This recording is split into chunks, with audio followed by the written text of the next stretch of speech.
somos perseguidos por Faraón y 1,000,000 de soldados. Rompe sus carros, trastorna al egipcio, para que sepan que tú eres Jehová. Oh Señor, Señor, donde vayas, presta tu oído a escuchar que te amamos. Bajo tu sombra vivimos confiados. Rompe la roca y danos de beber.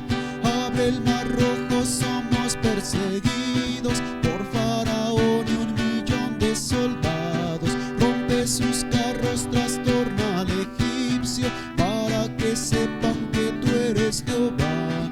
Oh Señor, Señor, donde vayas, presta tu oído a escuchar que te amamos. Bajo tu sombra vivimos confiados. Rompe la roca y danos de beber.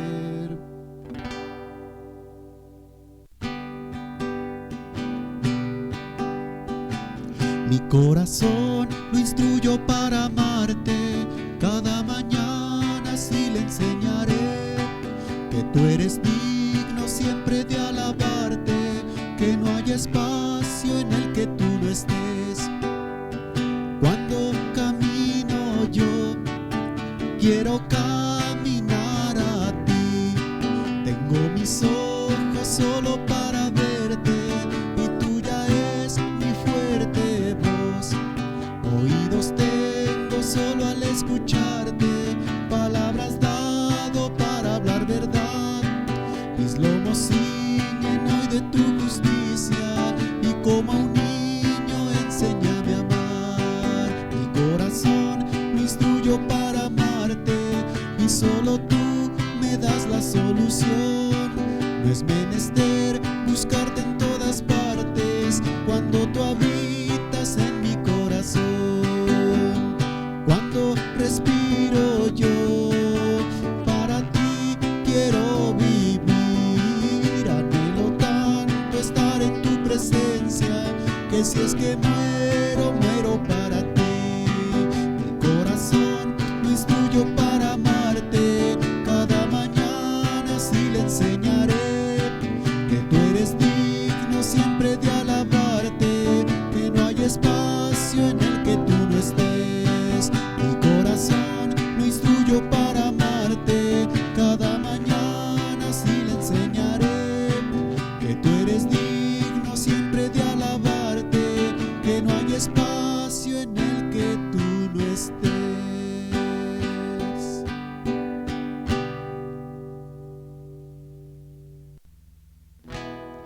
Cantaré solo para ti, y en tu amor me deleitaré desde hoy. Buenas tardes a todos, gracias por conectarse. Vamos a iniciar la sesión de hoy, que es la 039, y vamos a estudiar Jueces 19 y 20. Es la historia de Levita y su concubina, y después cómo la tribu de Benjamín estuvo a punto de desaparecer. En Jueces 19:1 dice: en aquellos días, cuando no había rey en Israel, aquí se nos da el dato, no había rey en Israel. De hecho, se entiende, o por la lectura se puede ver, que ni siquiera juez había.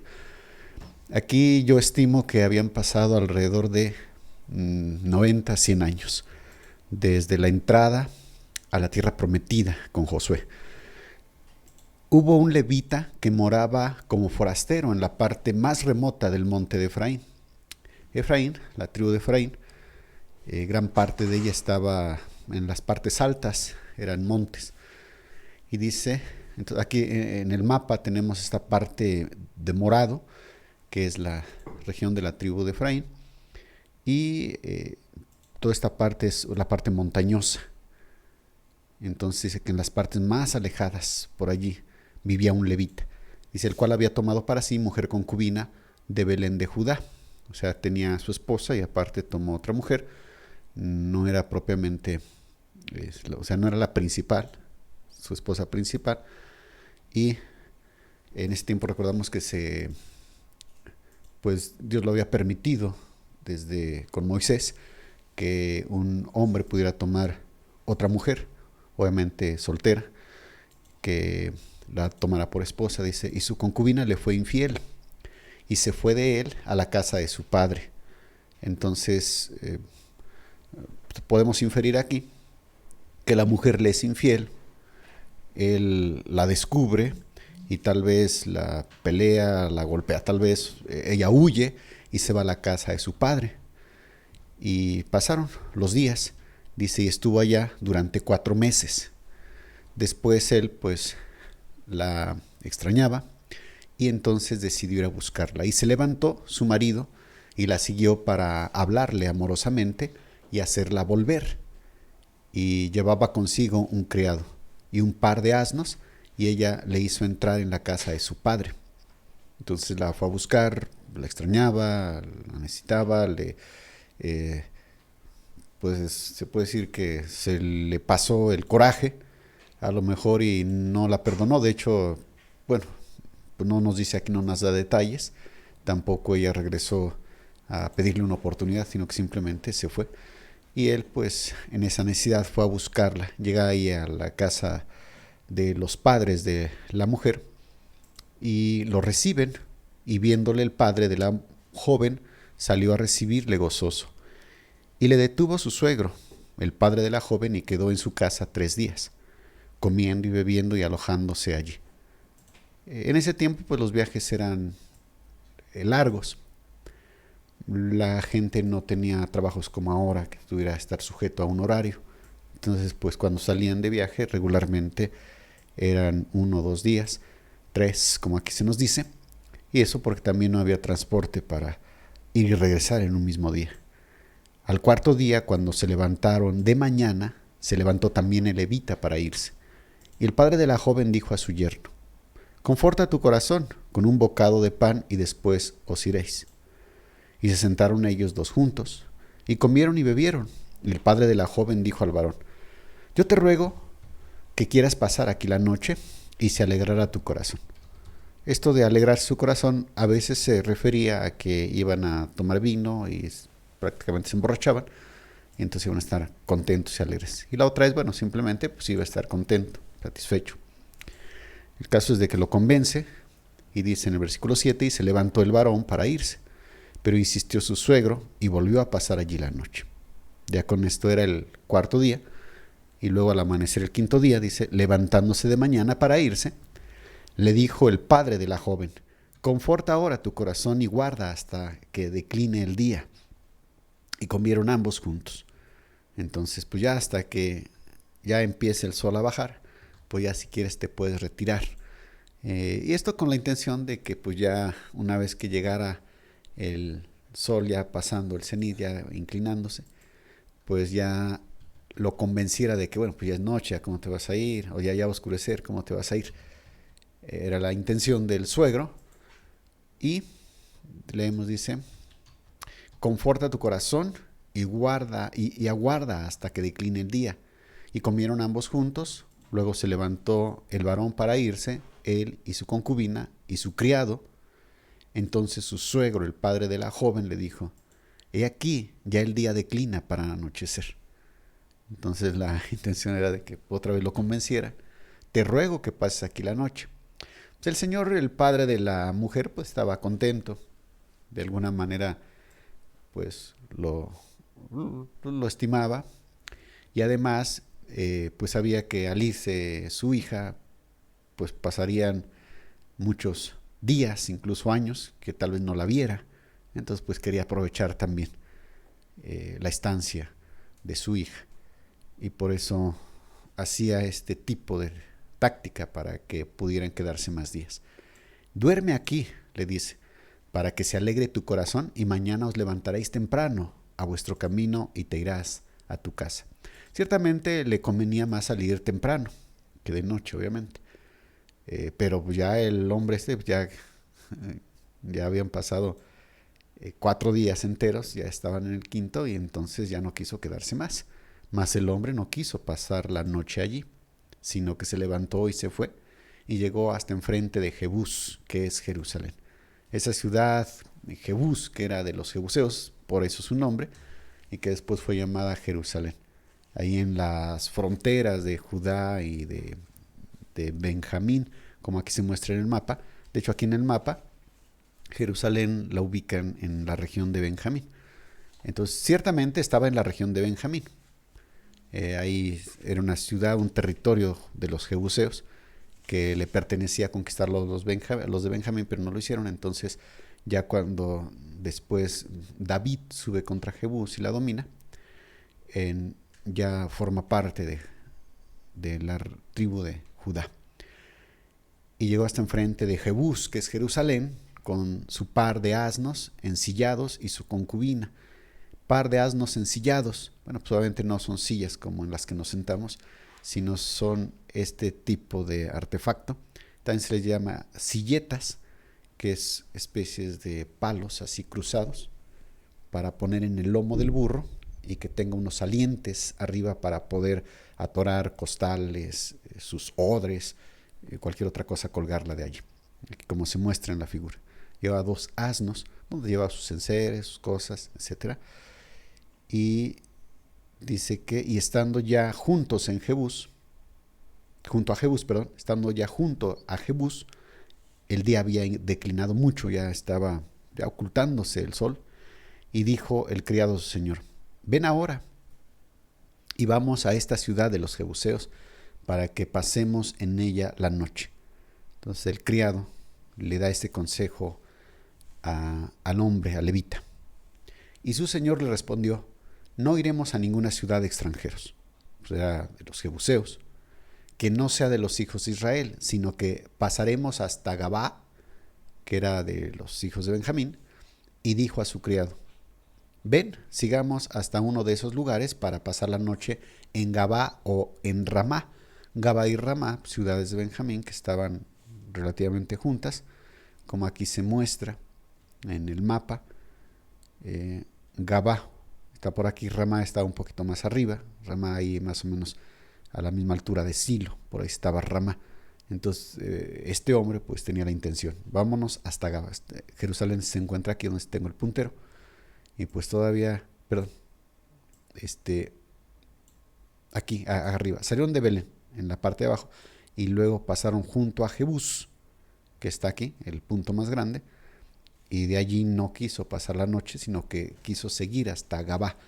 Entonces pues realmente ya tenían que llegar ya noche, muy noche, a Gabá, pero él decidió pasar a una ciudad de Israel y no quedarse en una ciudad que no fuera israelita. De entrada pues es buena intención. Sin embargo, pues la historia da un giro y nos muestra algo lamentable. Y dice: ven, sigamos hasta uno de esos lugares para pasar la noche en Gabá o en Rabá. Pasando pues, caminaron y se les puso el sol junto a Gabá, que era de Benjamín. Entonces ahí ya se ocultó el sol. Y se apartaron del camino para entrar a pasar allí la noche en Gabá. Y entrando, se sentaron en la plaza de la ciudad, porque no hubo quien los acogiese en casa para pasar la noche. Pues en ese tiempo no había hoteles como ahora, y dentro del pueblo de Israel pues era común que si alguien se identificaba como parte del pueblo de Israel, aunque no fuera de la misma tribu, le podían dar hospedaje. Sin embargo, no sucedió eso aquí en esta ciudad. De seguro que desde la entrada de la ciudad, yo pienso que empezó a preguntar si había alguien que le pudiera dar hospedaje, y pues tal vez uno lo mandó a otra casa y en esa casa lo mandaron a otra, y el caso es de que nadie le dio hospedaje y se fue hasta la plaza y se sentó allí pensando en que tenía que pasar la noche ahí en la plaza. No hubo quien los acogiese en casa para pasar la noche. Y aquí un hombre viejo que venía de su trabajo del campo al anochecer, el cual era del monte de Efraín y moraba como forastero en Gabá para los moradores, pero los moradores de aquel lugar eran hijos de Benjamín. Entonces él era de Efraín y ya moraba allí, en esta ciudad de Gabá. Él era extranjero, y él al ver dice que a este hombre con su concubina, su criado, sus asnos ahí en la plaza, supo obviamente que eran extranjeros, y se acercó a ellos, dice, y alzando el viejo los ojos, un hombre ya grande, anciano, vio a aquel caminante en la plaza de la ciudad, y le dijo, ¿a dónde vas? ¿Y de dónde vienes? Y él respondió, pasamos de Belén de Judá a la parte más remota del monte de Efraín, de donde soy yo. Y había ido a Belén de Judá, mas ahora voy a la casa de Jehová, y no hay quien me reciba en casa. Aquí dice que a la casa de Jehová.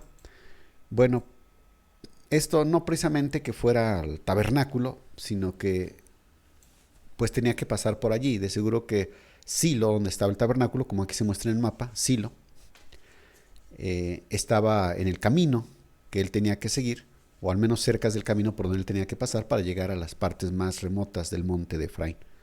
Ajá. Aquí también, por cierto, Gabá, una palabra hebrea que es Gibá y que significa montículo, colina o monte alto.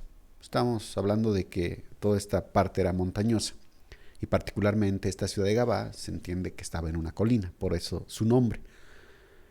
El caso es de que este hombre le dice, pues voy hasta la casa de Jehová, o sea, a Silo, no propiamente que fuera de Silo, sino que tenía que pasar por Silo, y pues tal vez adelantito ya estaba su lugar de origen.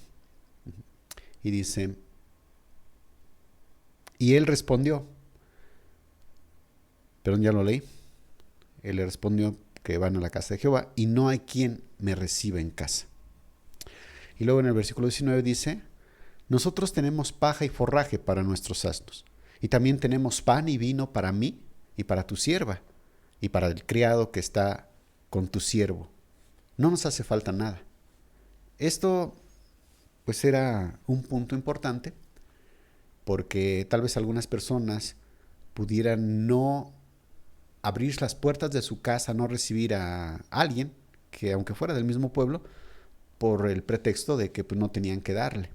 Decían pues que apenas tenemos para nosotros y si albergamos a otra persona, pues qué le vamos a dar y luego con sus dos asnos y pues no tenemos. Pero ese no era el problema. Este hombre llevaba forraje para sus asnos, ahí eran sus asnos cargados, aparte ellos llevaban alimento. Entonces decía, yo creo que esto cuando él pedía hospedaje, pues les hablaba y les decía, solamente queremos un lugar donde podamos recostarnos y nosotros traemos comida y alimento para los asnos. Bueno, no hubo nadie que les diera.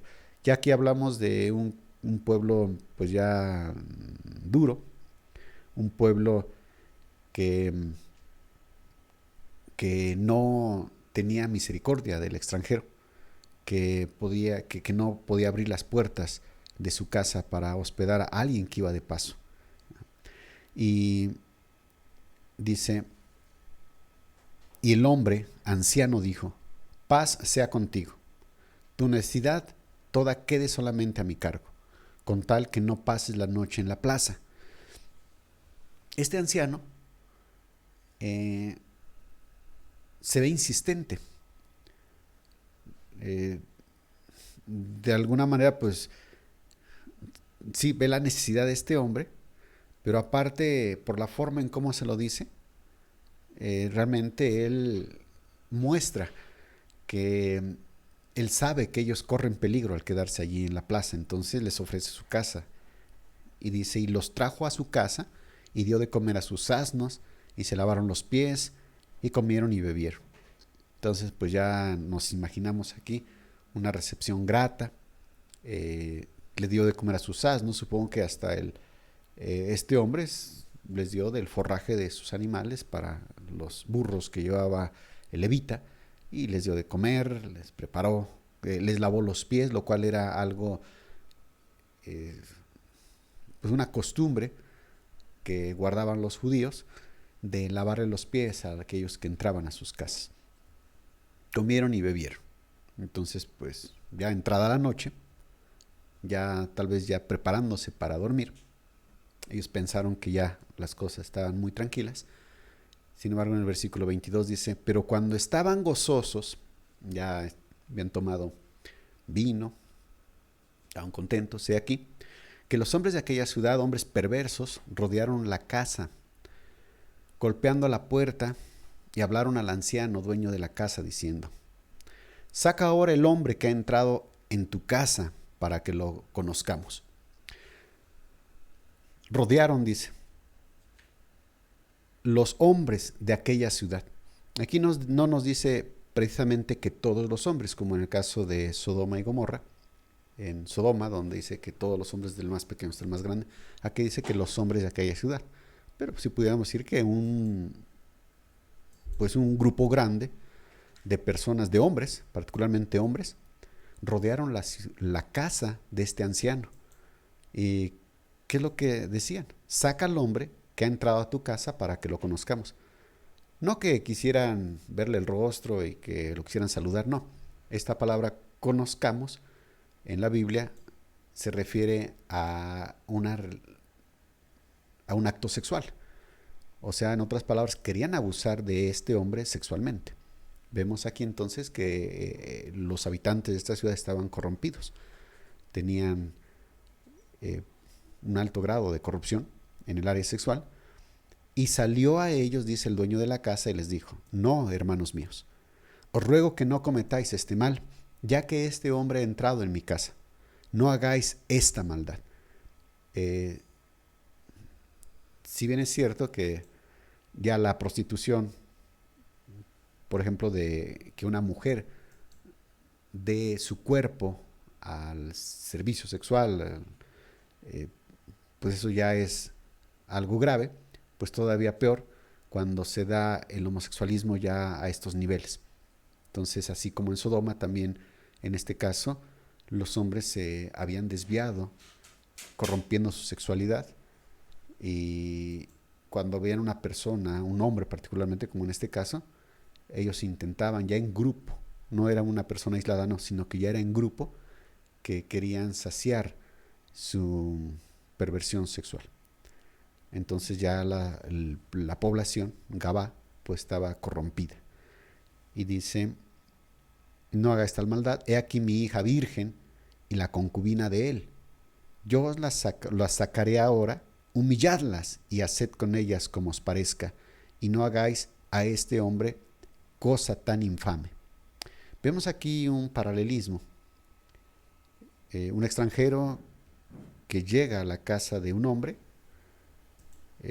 y que el hombre los invita a los extranjeros de una forma insistente, y ya que están en la casa, los hombres de la ciudad rodean la casa, y los hombres que están dentro de la casa, el dueño particularmente, ofrece, en lugar de sacar al hombre, sacar a las mujeres. En el caso de Lot, él ofrece a sus hijas. Aquí en este caso el dueño ofrece a su hija virgen y a la concubina del hombre. Y esto pues sí es la verdad bastante escandaloso. En otros, ya en nuestra sociedad y con la mentalidad que tenemos, pues nos es difícil pensar que pasara esto y que el hombre, el dueño, ofreciera tal cosa. En el caso de Sodoma, o sea en el caso de Lot, cuando el dueño de Lot, que era el dueño de la casa, ofrece a sus hijas, ahí es justificable porque los que estaban en su casa, los que habían entrado a refugiarse en su casa, eran ángeles. Entonces, por ese lado es entendible, es justificable que Lot hubiera preferido dar a sus hijas con tal de guardar la dignidad de los ángeles. Pero en este caso, pues sí, se nos hace difícil pensarlo así. Bueno, ¿qué podemos pensar? Que sí, no había juez. Ya habían pasado, repito, yo estimo que unos 90 años, tal vez 100. Entonces el pueblo en general se había olvidado de la ley de Dios. Los sacerdotes ya no cumplían como tal su función. El pueblo se había alejado de la ley de Dios, sus mandamientos, y entonces ya estaba un tanto distorsionado la conducta de los israelitas. Entonces, pues, por un lado y por el otro,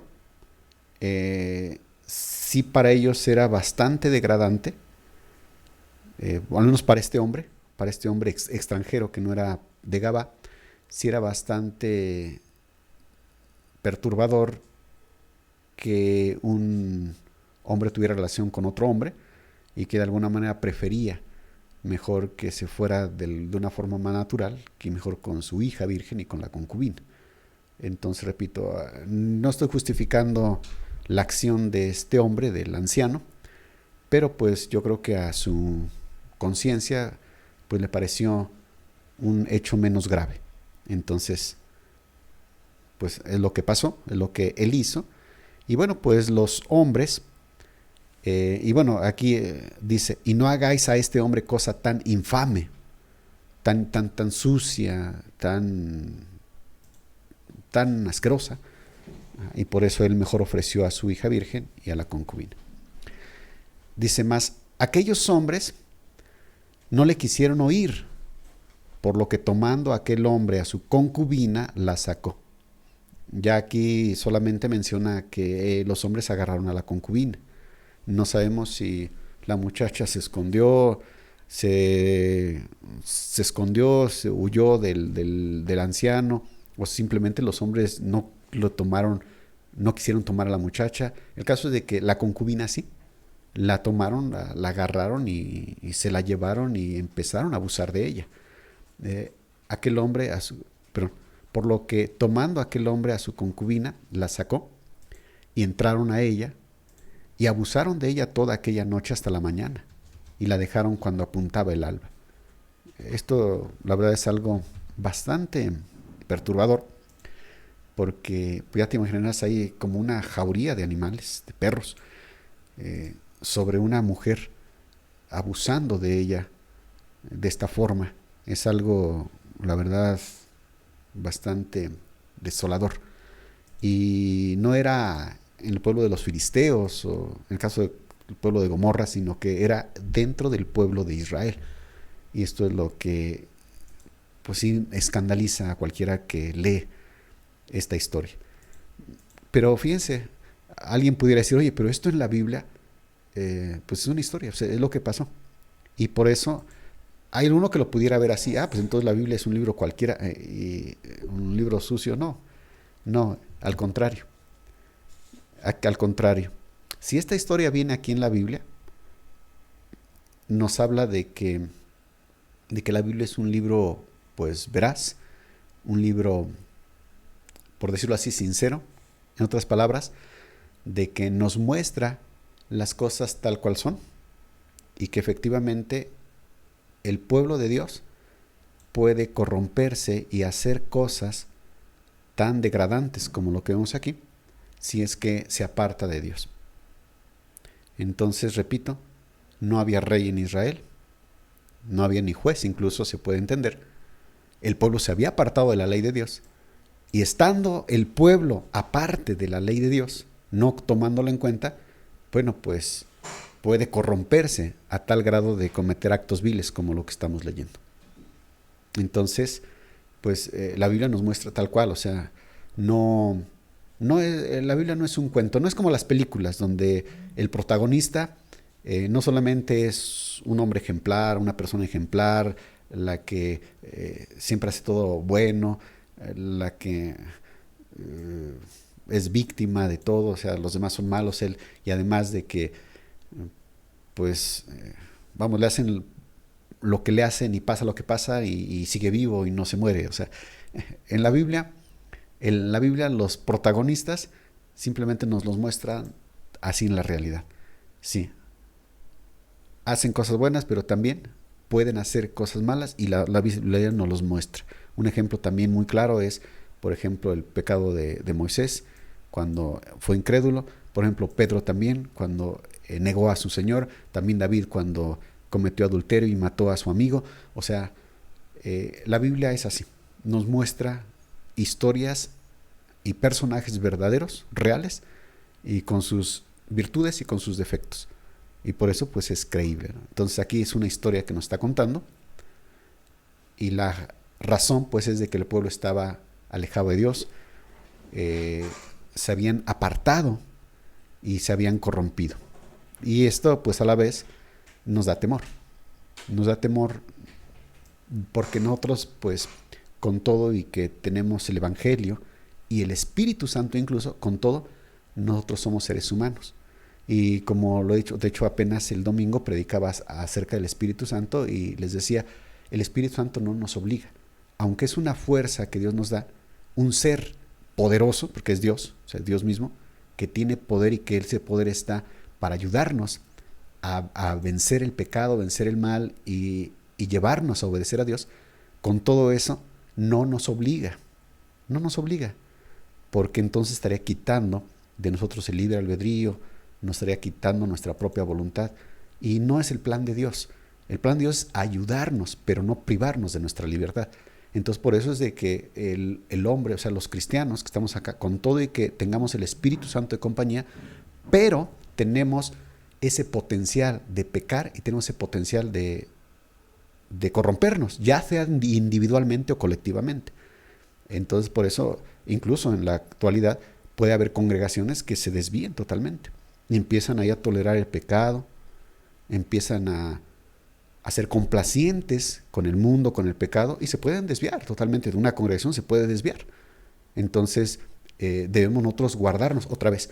Este tipo de historias nos lleva a ver nuestra vulnerabilidad como hombres, como seres humanos, incluso ahora en la actualidad congregaciones cristianas donde tenemos el Espíritu Santo, y nos lleva a poner los pies sobre la tierra, a ver nuestra realidad como seres humanos, y sí, a ver también el beneficio o el amor de Dios al dotarnos y al habilitarnos con su Espíritu Santo para podernos guardar, pero repito, también ver nuestra debilidad, nuestra condición. Entonces eso nos lleva a ponderar las cosas y a aprovechar los bienes que Dios nos da, los regalos que Dios nos da, pero a la vez no ensoberbecernos, sino reconociendo nuestra debilidad. Entonces eso nos hace un equilibrio y debemos guardarnos entonces ya individualmente o ya colectivamente en nuestras congregaciones para no perdernos y extraviarnos y caer en casos así como aquí se muestra. Entonces aquí particularmente esta ciudad de Gabá se había deslizado, se había corrompido, y es lo que estamos leyendo. Dice en el 27, versículo 27, y se levantó por la mañana su señor, o sea, el levita, y abrió las puertas de la casa y salió para seguir su camino. Y aquí la mujer, su concubina, estaba tendida delante de la puerta de la casa con las manos sobre el umbral. Las manos sobre el umbral. Esta frase, las manos sobre el umbral, hay quienes lo ven como que las manos sobre su vientre, pero también otro es que él es el umbral, o sea, sobre el umbral de la puerta de la casa, de alguna manera tratando de intentar entrar. El caso es de que estaba muerta y le dijo, levántate y vámonos, pero ella no respondió. Entonces la levantó el varón, o sea, estaba muerta, estaba, yo creo que hasta ya tiesa, y si no, pues estaba moribunda, y echándola sobre su asno, se levantó y se fue a su lugar. El caso es de que ya cuando llegó a su casa estaba totalmente muerta. Dice, y llegando a su casa, tomó un cuchillo y echó mano de su concubina y la partió por sus huesos en 12 partes. Y también esto, pues también es algo pues, no normal, vamos. Lo normal es de una persona que pues le da sepultura a su muerto.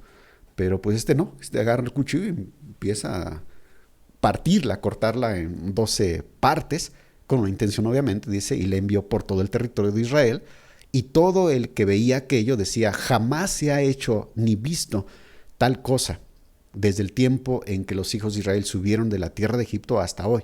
Considerad esto, tomad consejo y hablad.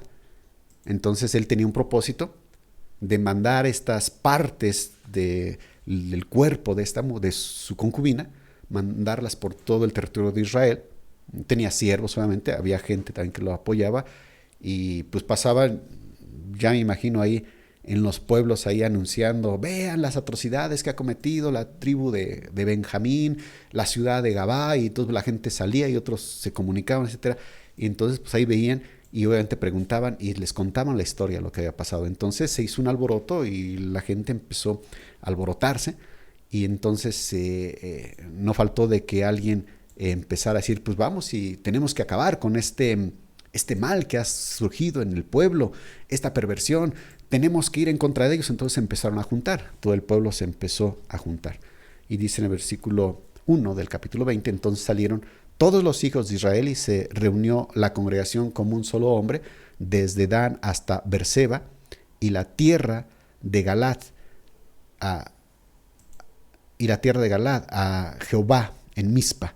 Entonces desde Dan, que está en la parte occidental del territorio de Israel, hasta Galad, que está en la parte oriental, donde estoy señalando con el puntero. Bueno, pues toda esta tierra, empezaron a correrse la voz de que tenían que juntarse, y se juntaron en Mizpa. Mizpa, aquí lo tenemos, por aquí donde estoy apuntando, territorio de Benjamín. Ahí se dieron cita, salieron hombres de guerra a pelear, todos estaban dispuestos a acabar con esa ciudad. Entonces, en la luz que tenían, la poca luz que tenían, pues sí, los demás se escandalizaron de que hicieran este tipo de cosas, y parte del pueblo de Israel. Entonces, como pues se veían como como hermanos, como un pueblo, entonces decidieron exterminarlos. Y esto es, bueno, pues de acuerdo también a la conciencia, y los que de alguna manera tenían en cuenta la ley de Dios, pues concluyeron de que no podían consentir ellos como un pueblo, consentir que se corrompiera esta ciudad y que siguieran así. Entonces decidieron acabar con el pecado, acabar con ellos.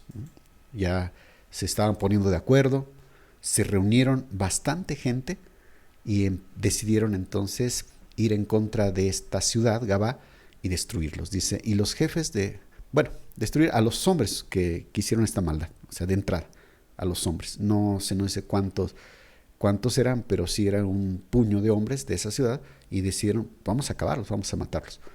Y los jefes de todo el pueblo, dice, de todas las tribus de Israel, se hallaron presentes en la reunión del pueblo de Dios, 400,000 hombres de a pie que sacaban espada. Entonces era una multitud bastante grande, 400,000 hombres de a pie, una multitud gigante que estaba ahí en esta región de Mizpa, poniéndose todos en común acuerdo para ir y destruir a estos hombres que habían hecho tal acción. Y los hijos de Benjamín oyeron que los hijos de Israel habían subido a Mizpa. Mizpa estaba relativamente cerca de Gabá, y dijeron los hijos de Israel, decidid cómo fue esta maldad. Decid cómo fue esta maldad. Entonces el varón levita, marido de la mujer muerta, respondió y dijo, yo llegué a Gabá de Benjamín con mi concubina para pasar allí la noche. Pero bueno, antes, esto de que se hayan reunido todos allí, en Mizpa, pues yo aquí veo también el obrar de Dios. Porque pues de entrada la mayoría de personas dirían, bueno, pues como que gracias a Dios que nosotros no estamos así, ¿no? Entonces pues no hay que hacer nada. Pero recordemos que pues era un pueblo y que Dios había dado la ley a ese pueblo. No había rey, no había juez. ¿Y cómo fue que se reunieron todos? Bueno, yo creo que sí, aquí Dios sí obró, moviendo el corazón de cada uno, despertando su conciencia y reuniéndose para tomar acciones. ¿Les competía? Sí, estaba en su competencia ellos ponerse de acuerdo y decidir qué hacer con estos hombres que habían hecho tal cosa. Estaban dentro de su competencia. Es distinto ya ahora. Ya nosotros como iglesia incluso, si pasara, Dios nos libre, pero si pasara algo así en una congregación, bueno, pues realmente nosotros no tendríamos que actuar de esta manera, porque ya vivimos en el tiempo de la gracia, donde ya a nosotros no nos corresponde agarrar la espada, y matar a aquel que peca, ¿no? Sí, el pastor, por ejemplo, bueno, tiene que reprender, de acuerdo también a las epístolas del apóstol Pablo, tiene que reprender el que peca, y en su momento dado, si es que persiste en seguir pecando, tiene que reprenderlo públicamente, y si es que justifica su pecado y no se arrepiente, pues tiene que expulsarlo, y bueno, es lo que tiene que actuar, en este caso, el líder o los líderes de una congregación. pero hasta ahí nada más. Ajá. Si es que la persona quiere seguir pecando, bueno, pues que siga pecando ahí en el mundo, ya el pastor y la congregación ya no tienen que actuar más allá. En un momento dado, si es que sí corre peligro, a lo mejor la familia o algunos miembros de la congregación, bueno, tienen que ahí sí ya denunciar a las autoridades, y las autoridades civiles tienen que hacer lo suyo. Entonces ya por ese lado es distinto. Pero aquí en este caso, ellos eran pueblo, era un pueblo físico que tenía una ley civil para ellos, y entonces tenían que obrar en consecuencia de esta ley. Y entonces pues sí les autorizaba que pudieran decidir exterminar a estos hombres que habían hecho tal vileza. Entonces por eso repito que yo creo que si Dios los movió a que se reunieran en esa multitud. Ajá. Y dice, entonces el varón levita ya les contó, y dice en el versículo 5, y levantándose contra mí, los de Gabá rodearon contra mí la casa por la noche con idea de matarme, y a mi concubina la humillaron. Bueno, aquí dice con idea de matarme, aunque vemos en el primer caso, dice que con la idea de conocerlo, o sea, de abusar sexualmente de ellos. Entonces, pues, él yo creo que lo interpreta de esa manera, pues obviamente, si mataron a mi concubina, pues a mí que me hubieran hecho, también me hubieran matado, ¿no? Entonces, por eso lo expresa así. Y a mi concubina la humillaron de tal manera que murió. Entonces, tomando yo mi concubina, la corté en pedazos y la envié por todo el territorio de la posesión de Israel, por cuanto han hecho maldad y crimen en Israel. He aquí, todos vosotros sois hijos de Israel, dad aquí vuestro parecer y consejo.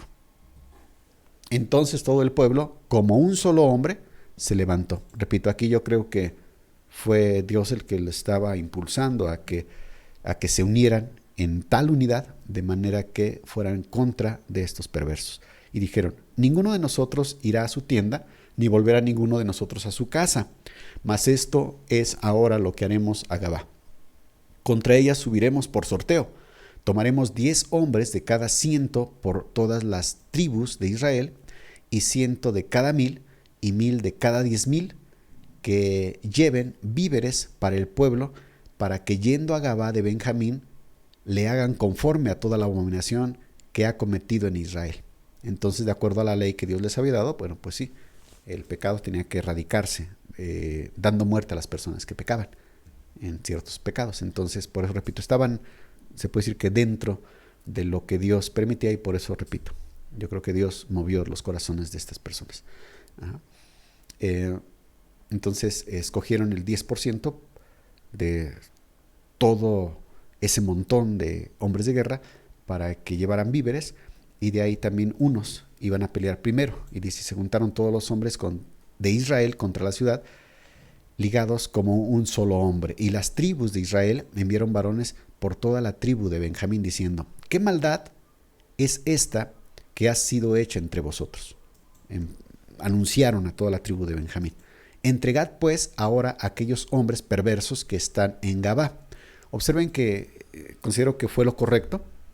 No llegaron y destruyeron a toda la ciudad de entrada, sino que ellos querían solamente matar a los que directamente habían obrado en contra de la concubina.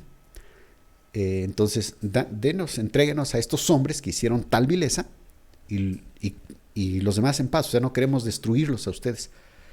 Dice, para que los matemos y quitemos el mal de Israel. Entonces, repito, aquí considero que hicieron lo correcto, mas los de Benjamín no quisieron oír la voz de sus hermanos, los hijos de Israel. Entonces se opusieron a entregar a estos hombres perversos, sino que los protegieron, sino que los de Benjamín se juntaron de las ciudades de Gabá para salir a pelear contra los hijos de Israel. En lugar de que los entregaran, los protegieron. Y esto sucede a veces sucede incluso en la congregación. Cuando hay alguna persona que llega a pecar y que se pone rebelde pues ante la palabra de Dios, y luego se tiene que expulsar, pues no falta que sale la familia, que sale el amigo, que sale, etcétera, y en lugar de que se pongan del lado de Dios y de la congregación, no, sino que se ponen del lado del que está pecando y que tiene que ser expulsado, por ejemplo. Entonces son de las cosas que pasan y que se repiten de continuo. Dice Javier Cortés, estos fueron los que engañaron a José, ¿verdad, Fer? ¿Sería parte de su proceder como castigo igual de parte de Dios? no, los que... Bueno, Eran gabaonitas. sí, los que engañaron fueron gabaonitas. Pero aquí era Gabá, y de hecho sí, Gabá, pues puede ser que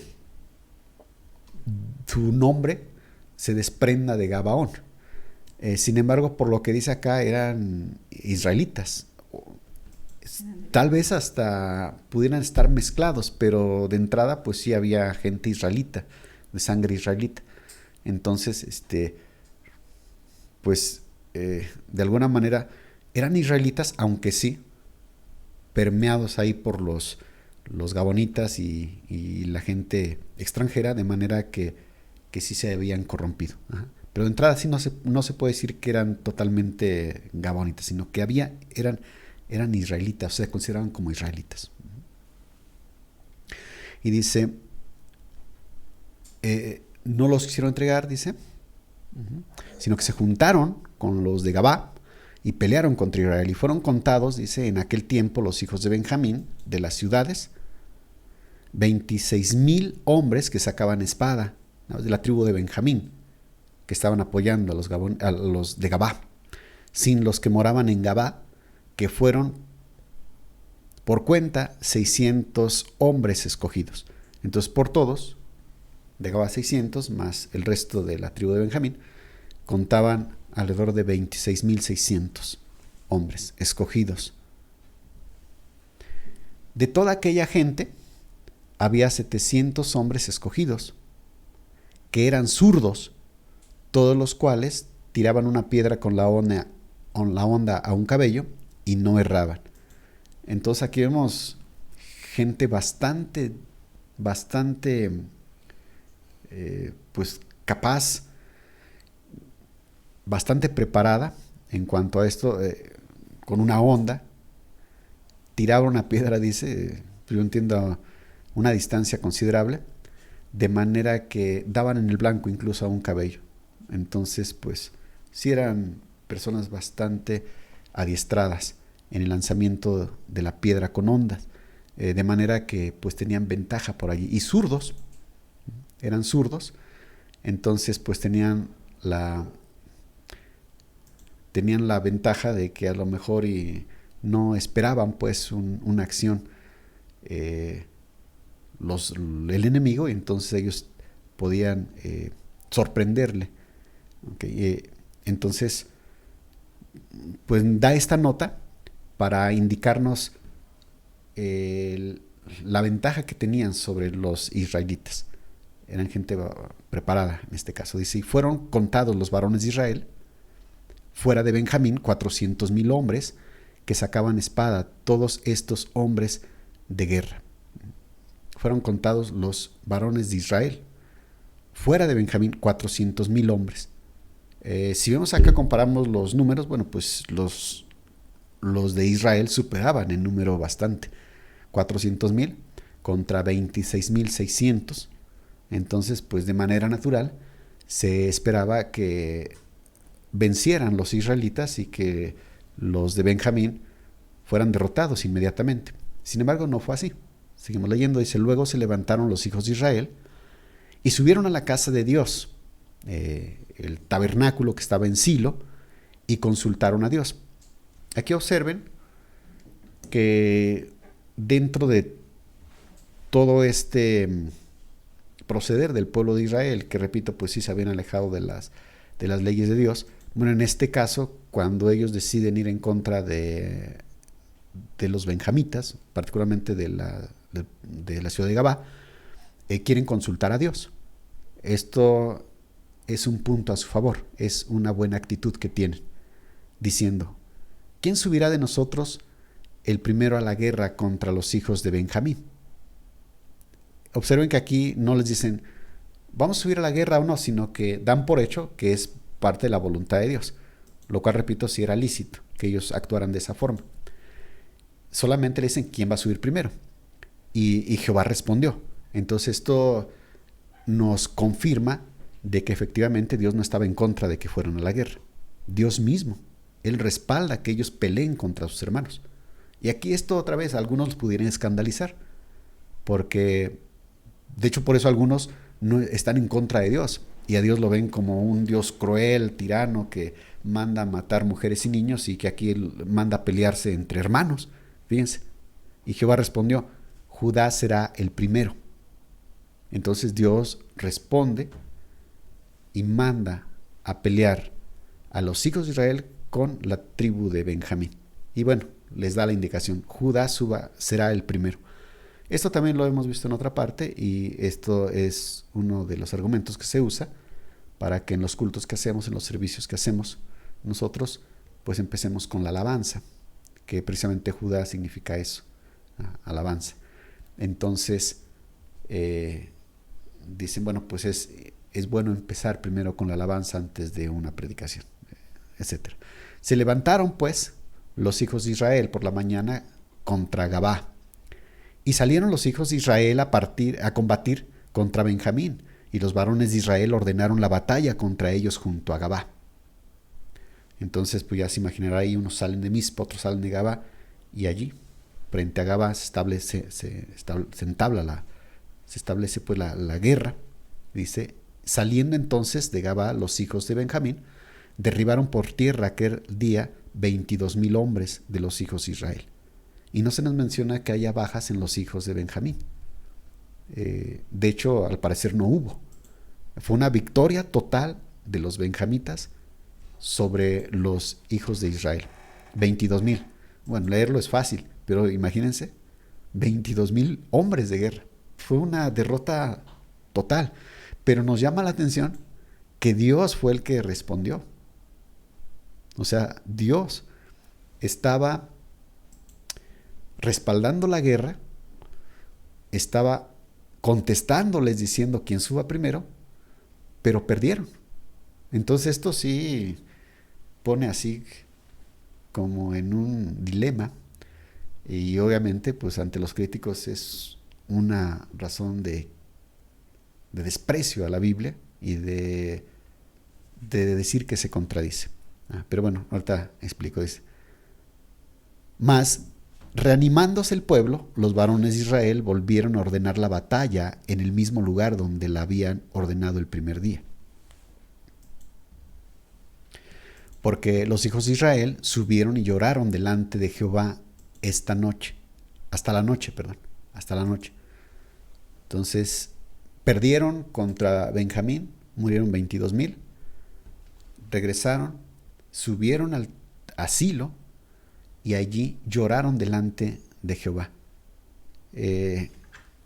Dentro de los errores que había cometido Israel, aquí vemos que hicieron lo correcto. Fueron a llorar delante de Dios y consultaron a Jehová diciendo: ¿volveremos a pelear contra los hijos de Benjamín, nuestros hermanos? Observen que aquí sí ya les preguntan si es que volveremos a pelear. O sea, necesariamente surge la duda. Entonces tal vez no está bien que peleemos contra ellos. Tal vez no sea la voluntad de Dios y por eso fuimos derrotados, porque tal vez no quería Dios que peleáramos contra ellos. ¿Volveremos a pelear con los hijos de Benjamín, nuestros hermanos? Ya la pregunta, y Jehová le responde: subid contra ellos. Dios contesta afirmativamente: suban contra ellos. Por lo cual se acercaron los hijos de Israel contra los hijos de Benjamín el segundo día. Y aquel segundo día, saliendo Benjamín de Gabá, contra ellos derribaron por tierra otros 18,000 hombres de los hijos de Israel. Nuevamente 18,000.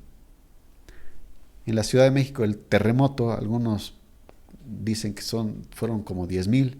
Bueno, algunos dan cifras mayores, pero pues fueron 18,000. 18,000 hombres que murieron en un día solamente bajo las manos de Benjamín. Dice: de los hijos de Israel, todos los cuales sacaban espada. Si sumamos, en el día anterior habían muerto 22,000 y en este día 18,000. Suman 40,000 hombres en total de Israel. Tiene una cantidad exagerada de hombres que habían perdido la vida. Y por lo que se entiende de Benjamín, ninguno. Entonces acá yo creo que muchos entraron en confusión, en cuestionarse por qué los que deberían morir son ellos. Para empezar, los de Gabá pues están pervertidos. Y los de Benjamín pues apoyan y son cómplices de los de Gabá, y nosotros somos los que estamos muriendo. Entonces, pues viene aquí sí la confusión. Bueno, ¿por qué? Porque otra vez, Dios mismo los manda a pelear. Suban, dice. Dios les respondió, subid contra ellos. Bueno, lo cierto es de que sí, los habitantes de Gabá estaban corrompidos. Pero eso no significa que fueran los más malos o que fueran los únicos pecadores. Como también Jesús una ocasión les habló a los judíos de su tiempo y les dijo, ¿pensáis que aquellos 18 a los que les cayó la torre en Siloé eran los más pecadores? Les digo que no, pero si ustedes no se arrepienten, también pereceréis igualmente. Entonces, el hombre es malo. Hay veces que el hombre su maldad la manifiesta de una forma grotesca, como lo vemos aquí con los de Gabá. Pero realmente a veces el corazón del hombre es malo aún sin manifestarlo de esa manera. Entonces en Israel, aparte de los benjamitas, pues había gente mala. Gente que no conocía a Dios, que no temía a Dios y que no le importaba a Dios. Obviamente sí había gente temerosa. Entonces, es cierto, tenían que acabar con estos hombres que habían manifestado ese pecado y entonces sí, tenían que eliminarlos. Pero también Dios aprovechó para traer juicio sobre otros pecadores del pueblo de Israel.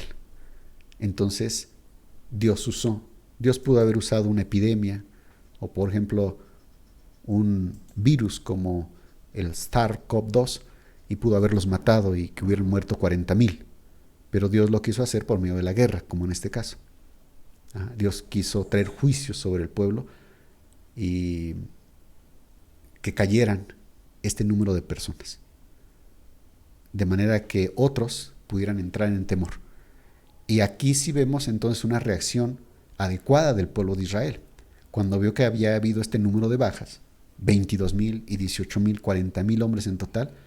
El hombre entonces se humilló, los otros del pueblo que quedaron vivos se humillaron. Y dice, entonces subieron todos los hijos de Israel y todo el pueblo y vinieron a la casa de Dios y lloraron. Y se sentaron allí en presencia de Jehová y ayunaron aquel día hasta la noche y ofrecieron holocaustos y ofrendas de paz delante de Jehová. Aquí vemos una actitud correcta del pueblo de Israel. En lugar de que se quejaran contra Dios, ¿verdad? Y blasfemaran a Dios, porque imagínense, pues Dios nos mandas a pelear y nosotros somos los perdedores. Pues entonces, nosotros que confiamos en ti, que te preguntamos, esos que son malos, que violaron y mataron a esta mujer, a ellos no les hace nada, no les pasa nada, y nosotros que te buscamos, nosotros que te consultamos, nosotros que queremos hacerlo bien, que queremos acabar con esos pecadores, a nosotros nos acarreas mal. Pudieron haberlo visto así. O bien pudieron decir, no, pues ya para qué vamos a consultar a Dios, no, vénganse todos y vamos contra de ellos porque somos más, los vamos a acabar, no necesitamos de Dios. O sea, también la otra, no, sino que ellos se humillaron y fueron otra vez a buscar a Dios. Esto, repito, es una buena actitud ejemplar. El pueblo de Dios, sí, puede tener bajas, pero tiene entonces que ir otra vez a recurrir a Dios. Algo está pasando, sí. Hay un problema, sí, y el problema puedo ser yo. ¿Sí? Dios me está mandando. No están pasando las cosas que yo esperaba, pero el problema soy yo, no es Dios. Dios es bueno, Dios es perfecto. Algo está pasando. Y entonces ellos dicen que lloraron, ayunaron a Dios. El ayunar a eso es otra vez manifestación del espíritu afligido, pero es para afligir incluso más nuestra alma. Y ofrecieron holocaustos y ofrendas de paz. Ofrendas de paz, pues habla de que el hombre se sabe que está en pleito con Dios, o que Dios de alguna manera tiene querella contra el pueblo y dice, Señor, yo quiero estar en paz contigo. Y entonces ofrece, aquí estoy, Señor, dime, yo no quiero estar peleado contigo, no quiero estar desasociado de ti, Señor. Yo quiero tu gracia. Me rindo ante ti. Reconozco mi pecado. Levántame, recíbeme, y ofrece pues entonces estas ofrendas de paz delante de Jehová. Y los hijos de Israel le preguntaron a Jehová, Entonces, otra vez, esta actitud es destacable del pueblo de Israel en este momento, pues el arca del pacto de Dios estaba allí en aquellos días, ahí en Silo, en el tabernáculo. Y Finés, hijo de Eleazar, todavía vivía Finés, aquel hombre, aquel sacerdote, que en los campos de Moab agarró la lanza, se llenó del celo de Dios, fue y alanceó a esta pareja de fornicarios, este príncipe israelita y la princesa Cosbi, una princesa moabita, y los alanceó y los mató, y con eso entonces hizo cesar la ira de Dios contra su pueblo. Bueno, pues este Finés, hijo de Eleazar, estaba ministrando ahí en el tabernáculo. Finés, bueno, la verdad de Finés se habla muy bien en la Biblia, un sacerdote al cual Dios le dio la promesa de que él iba a ser su ministro y que iba a tener la bendición de Dios, y estaba ahí. Por eso no podemos dudar entonces que pues, a lo mejor no estaba hablándoles Dios, un espíritu maligno. No, era Dios el que sí estaba hablándoles y respondiéndoles al pueblo de Israel. Ajá. Pero sí les quería, que Dios tenía propósitos y de alguna manera quería limpiar a su pueblo. Sí. Tuvieron que morir 40,000 hombres. Dios estaba juzgando, estaba limpiando a su pueblo. Esto es algo bastante importante que lo entendamos, porque Dios así juzga a su pueblo. El juicio comienza por su casa. Entonces Dios estaba aquí juzgando, estaba limpiando a su pueblo. Y el resto del pueblo sí se llenaron de temor a Dios, se humillaron, recurrieron a su Dios, y eso, otra vez repito, es algo destacable del pueblo de Israel, esto que vemos aquí. Finés, hijo de Eleazar, hijo de Aarón, ministraba delante de ella en aquellos días. Y dijeron: ¿volveremos aún a salir contra los hijos de Benjamín, nuestros hermanos, para pelear, o desistiremos? Aquí el pueblo, observen, otra vez esta actitud. Ellos esperaban en Dios, habían ayunado, habían lamentado, habían llorado, ahí estaban. Señor, tú dinos, ¿vamos a salir? ¿O ya los dejamos en paz? O sea, no queremos nosotros hacer nuestra voluntad. Respóndenos, queremos saber tu voluntad. Y Jehová dijo: subid, porque mañana yo os los entregaré. Observen que Dios no les miente. Aquí, en esta vez, que era ya la tercera, que estaban consultando, Dios les dice claramente: yo los voy a entregar. En las otras no. Observen, entonces Dios no es mentiroso. ¿Sí? Solamente le dijo: suban, vamos a subir contra ellos, suban. No les dijo: yo los voy a entregar. No, suban solamente. Dios tenía planes y propósitos. Pero aquí, sí, claramente Dios les dice: suban. Pero como ya 2 veces ya han sido derrotados, pues solamente ya están todos, naturalmente pueden entrar en cobardía, incredulidad, y ya entonces les da la promesa de victoria. Suban, porque mañana yo los entregaré. Todo esto, ¿cierto o no? Pues a mí me da temor. Me da temor, y es bueno pues que nos llene de temor, porque vemos que Dios, pues Él puede traer muerte incluso a su pueblo. No porque sea malo, sino porque Dios quiere limpiar. El pueblo, repito, el pueblo en general se había alejado, se había relajado, estaba ya viviendo una vida así un poco descuidada, menospreciando la ley de Dios. Sí, había gente que temerosa, pero pues en general no. Y pues vino esto, y con esto aquellos que tienen un poquito de entendimiento, de seguro que se llenaron del temor de Dios y vieron a Dios muy cerca de ellos. Y eso sirvió. La muerte de unos sirvió para que otros se llenaran de temor y renovaran sus votos y se volvieran a su Dios. Entonces, nuevamente, Dios tiene formas para limpiar a su pueblo y para atraer a aquellos que se están alejando. Entonces, esto pues es comparado como, por ejemplo, el pueblo de Israel muchas veces se compara con una vid, con una higuera, un árbol pues frutal. Nosotros podemos entender cuando va una persona que tiene árboles frutales y los observa, y bueno, si hay una rama caída, con chahuizcle, etcétera, la corta. Hay otras que tienen flor, que están verdes, frondosas. Bueno, pues solamente les quita las hojas tal vez secas, o tiene una hoja con chahuizcle, no está toda la rama, solamente una hoja, se la quita, o sea, la limpia. Entonces así Dios obra en su pueblo. Hay personas que deben ser cortadas, hay otros que solamente deben ser limpiados. De esa forma Dios juzga a su pueblo y lo limpia. Entonces aquí vemos un caso muy, muy claro. ¿Okay? Dice, y puso Israel emboscadas alrededor de Gabá.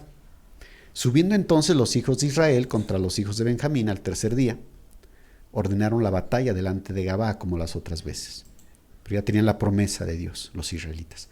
Y salieron los hijos de Benjamín al encuentro del pueblo, alejándose de la ciudad. Y comenzaron a herir a algunos del pueblo, matándolos como las otras veces por los caminos. Uno de los cuales sube a Betel y el otro a Gabá, en el campo, y mataron unos 30 hombres de Israel. Entonces empezaron, y otra vez, cayeron unos de Israel, pero ya no fue como las veces pasadas, 22,000 y 18,000, sino que fueron en esta vez 30. Y los hijos de Benjamín decían, vencidos son delante de nosotros. Ellos entonces se llenaron de soberbia y dijeron, pues estamos ganando. Otra vez va a pasar como los días anteriores. Como antes, mas los hijos de Israel decían, huiremos y los alejaremos de la ciudad hasta los caminos. Ya tenían un plan.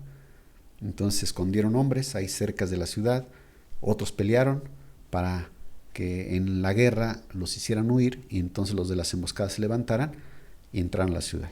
Entonces levantaron todos los de Israel de su lugar y se pusieron en orden de batalla en Baal Tamar, y también las emboscadas de Israel salieron de su lugar de la pradera de Gabá. Y vinieron contra Gabá 10,000 hombres, escogidos de todo Israel. Se alejaron los hombres de guerra de la ciudad, se levantaron los de las emboscadas y llegaron a Gabá, 10,000 hombres, y la batalla arreciaba, mas ellos no sabían que ya el desastre se acercaba a ellos. Y derrotó Jehová a Benjamín delante de Israel.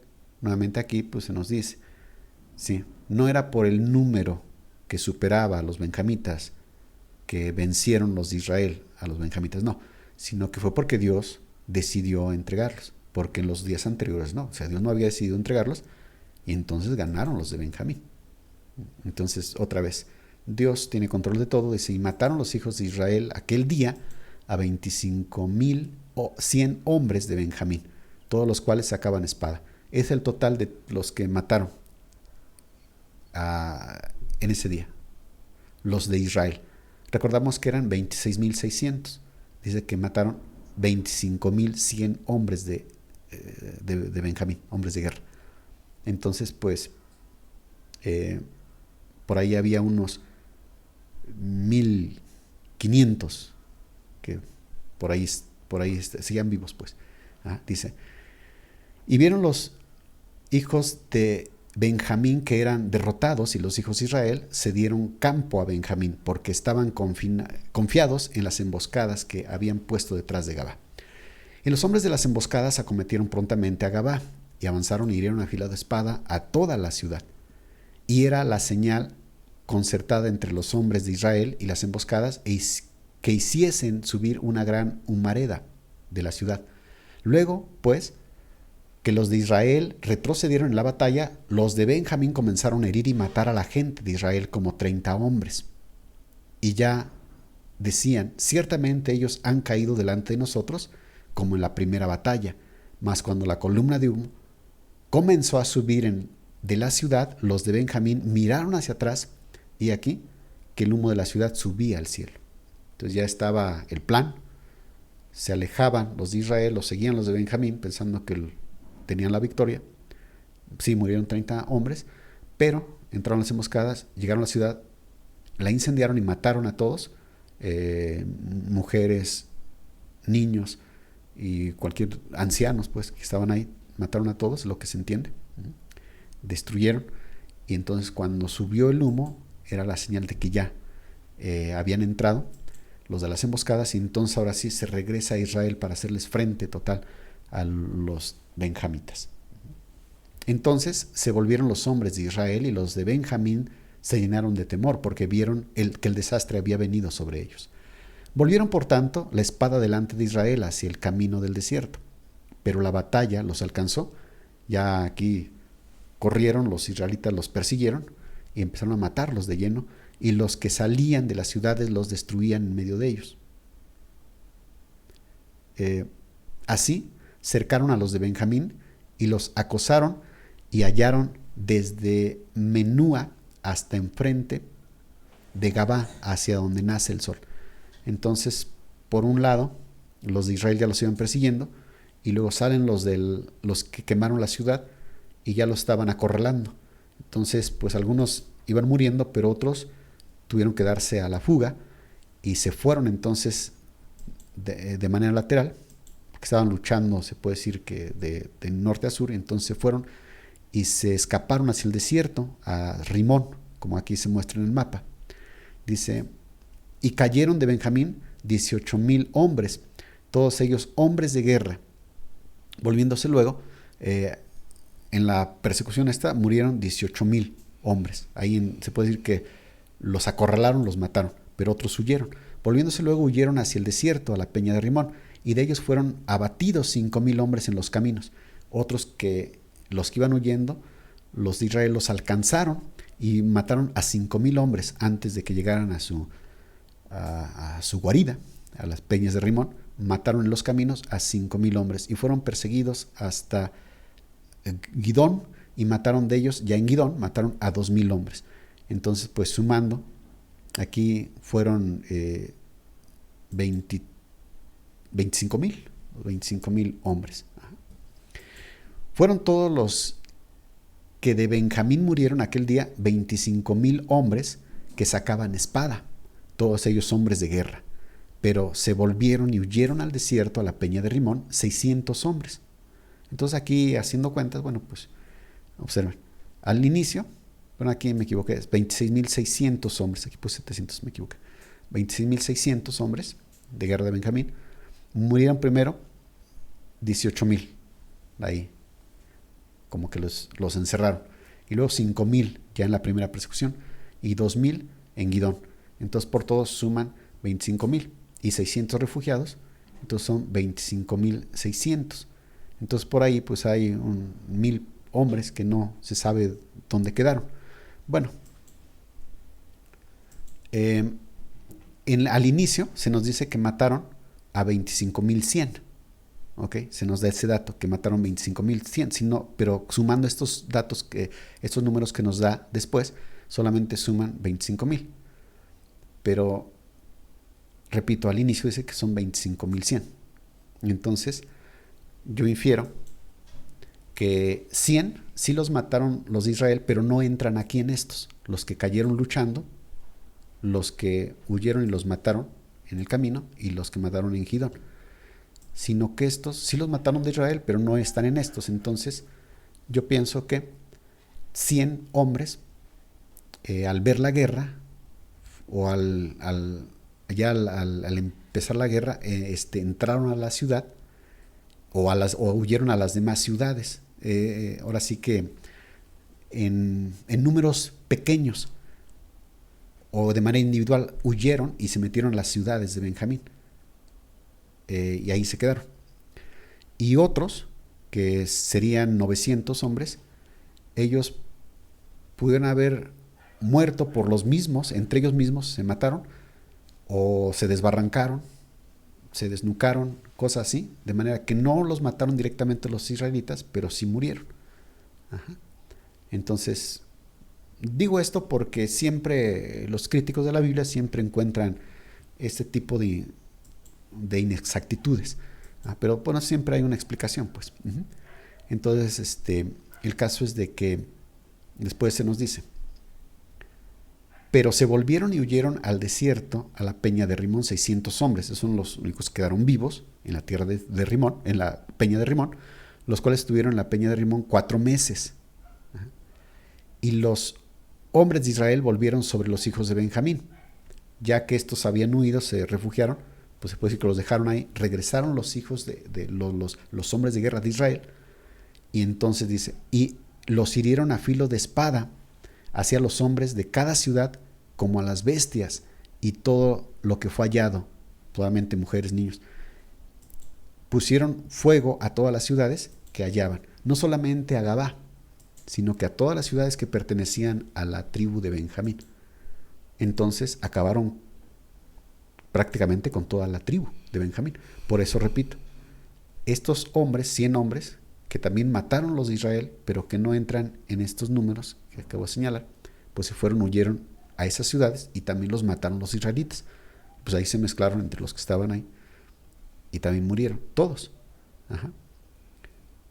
Y los que no entran aquí en estos, pues otra vez, pudieron haberse desbarrancado o se suicidaron también, y no los mataron propiamente los israelitas, pero murieron.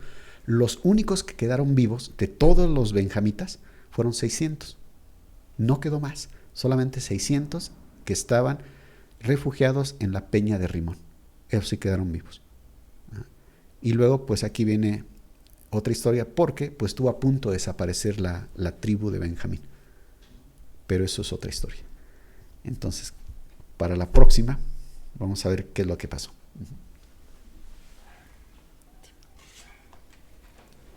Creo que no hay preguntas. ¿No hay preguntas? Bueno. Pues entonces mandamos saludos. Sí. Les mandamos saludos a los que se conectaron por Google Meet. Cirilo Sánchez, Candy López, Alejandra Sámano, Alma Cortés, Claudia Huerta, Cristian Alcayaga, Dayana Vega Cortés en compañía de la familia Vega Cortés, Elvira Ramírez Pluma, Emma Lozada Rivera, Erika Hernández, Santiago Lozada, María Juárez, Denisa Maza, Ana Estrada, Javier Cortés, Libertad Camilo Lubiano, Lucia Rebollo, Rosendo Bolaños. Saludos.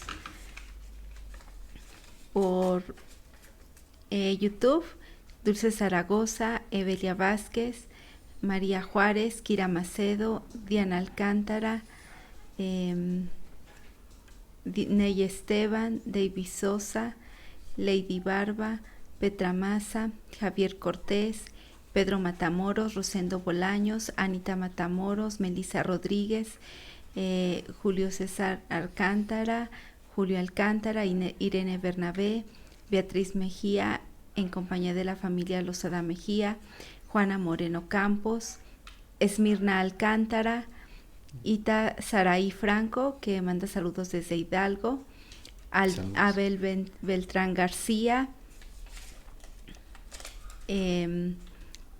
Producciones Apais, Juliana y Jimena Flores Ruiz, Julio Flores Guarneros y Benigna Alcántara. Y por Facebook, Lucía Rebollo Vázquez, Adelita Hernández Cortés, Gwendolí Castro, Irma Sánchez, Moni Flores, Leticia Flores Vázquez, Jesús Santiago, Libertad Camilo Lubiano y Yolanda Lubiano. Saludos a todos. Muy bien, pues me da gusto que escuchar nombres que no se habían conectado y que están presentes, y pues damos las gracias a Dios sobre todo que nos permite estos tiempos de escudriñar su Biblia.